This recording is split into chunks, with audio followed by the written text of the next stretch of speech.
અને इसको बाहर कर दो यही हां बस શાક લો કોઈ શાક શાક લો કોઈ શાક ઓ ચંદાબુન ઓ સુબુન શાક લો કોઈ શાક લો કોઈ શાક ઓ લીલાબુન ઓ જ્યોતિબુન શાક લો કોઈ શાક ઓ રિયાબુન શાક લઈ લ્યો આવો આવો જાનુભાઈ મારા માટે ભીંડા અને રીંગણા લાવ્યા છો ને ઓહો ઓહો તમે કોનો મું ના લાવ્યો કદી બનો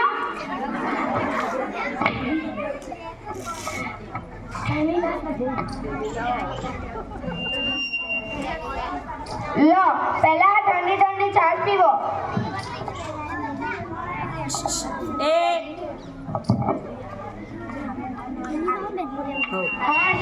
ભગવાન તમારું ભલું કરો રિયાબુન આ તમારી ઠંડી ઠંડી છાશ પીને મારા કાળજામ ઠંડક વળી શાકભાજી આપી દો મમ્મી મમ્મી આ તમારા રેગડા નો બેડા અરે જો થોડીક વાર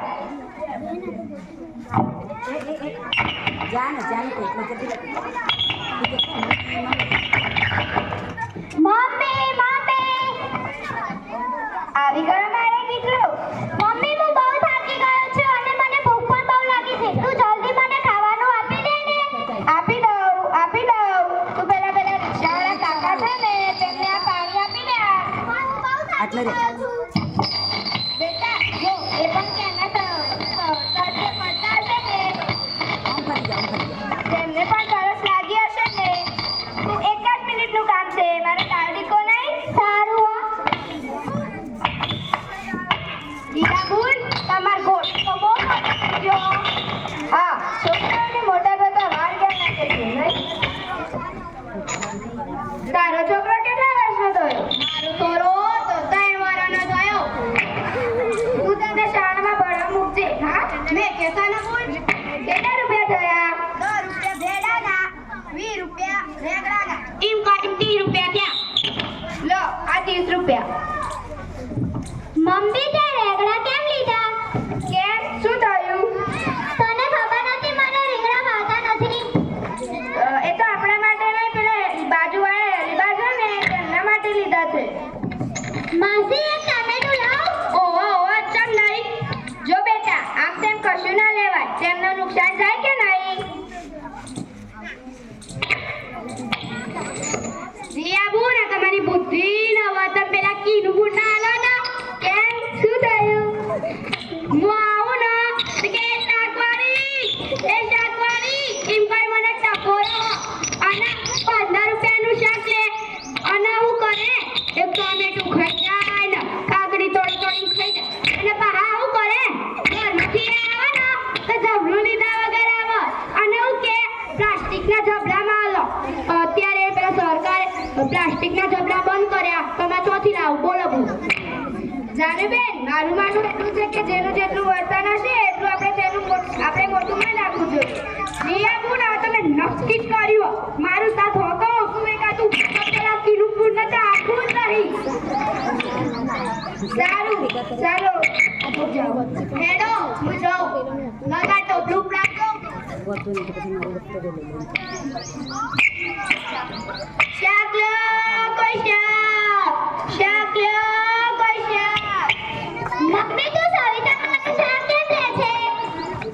બેટા સવિતાબા ઘરમાં એકલા રહે છે તેમનો દીકરો અને વહુ કામ માટે બહાર રહે છે એ તો કાલે તે ઓટલા દેખાયા નહીં ત્યારે હું તેમના ઘરે ગઈ ત્યારે મને ખબર પડી કે તેમને શરદી અને તાવ થઈ ગયો છે તેથી તેમના માટે મસ્ત રસાવાળું શાક અને ખીચડી લઈને જાઉં તો તેમને જટ સાજા થઈ જશે પણ આ બધું તું કેમ કરે છે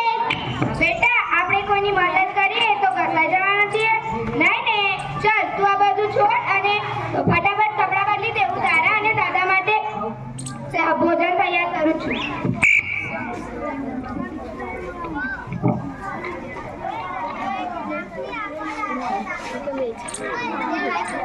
બેજા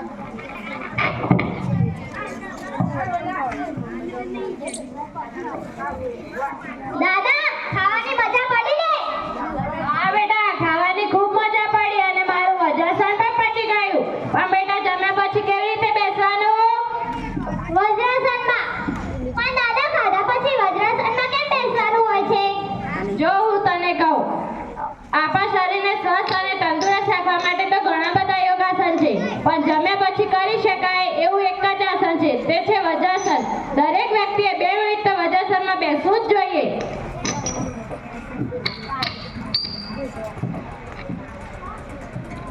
બાપુજી લો પ્રસાદી. અરે આ કામમાં હું પણ ભૂલી ગઈ. બાપુજી તમારે કઈ જોતું તો નથી ને? ના ના બેટા મારે કઈ નથી જોઈતું. તો મારે અડધો કલાક જેવું થશે. પેલા હેરીબા છે ને તેમને ડોક્ટર પાસે લઈ જવાનું છે, તેથી મારે અડધો કલાક જેવું થશે. ભલે બેટા તું મારી ગોટુની કે ઘરની જરાય ચિંતા ના કરતી, તું તો શાંતિથી જા.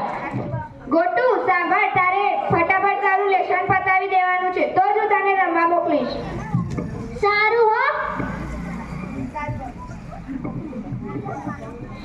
દાદાજી મમ્મી હાથમાં શેતરંગી લઈને કેમ ગઈ જો બેટા સમજાવું, આપણે નજીક એક દવાખાનું છે, ત્યાં ઘણા બધા દર્દીઓ આવે છે અને ત્યાં અમુક આપણા સગા સંબંધી પણ હોય છે અને એમને બેસવા માટે પૂરતી જગ્યા દવાખાના